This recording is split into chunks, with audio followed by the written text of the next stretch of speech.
America సర్కార్ కొత్త నిబంధనలు అమలు చేస్తూ ఉన్నది. ఏదైతే గ్రీన్ కార్డ్ సంబంధించిన అంశాలలో లోతైన పరిశీలన చేస్తూ ఉన్నది. ఇప్పటికే 19 దేశాలకు సంబంధించిన గ్రీన్ కార్డు హోల్డర్లకు సంబంధించిన అంశాలపైన క్షుణ్ణంగా పరిశీలించి నివేదిక సమర్పించాలని చెప్పేసి ట్రంప్ సర్కారు అధికారులను ఆదేశించడం జరిగింది.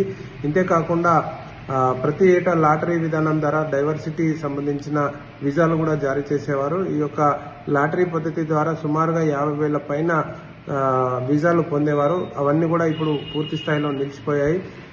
పూర్తిగా ఏదైతే గ్రీన్ కార్డు సంబంధించిన వీసాదారులకు సంబంధించిన అంశాలపైన అందరూ ఒకే చోట, కుటుంబం అంతా ఒకే చోట కలిసి ఉంటేనే వాళ్లకు వీసా ఇవ్వాలి అని చెప్పేసి పెళ్లి చేసుకొని భార్య ఒక చోట, పిల్లలు ఒక చోట, తాను ఒక చోట ఇలా ఉన్న వారికి ఈ యొక్క నిబంధనలు పాటించమని చెప్పేసి ట్రంప్ సర్కార్ చెప్పడం జరిగింది. నిజామాబాద్ నుండి శ్రీనివాస్.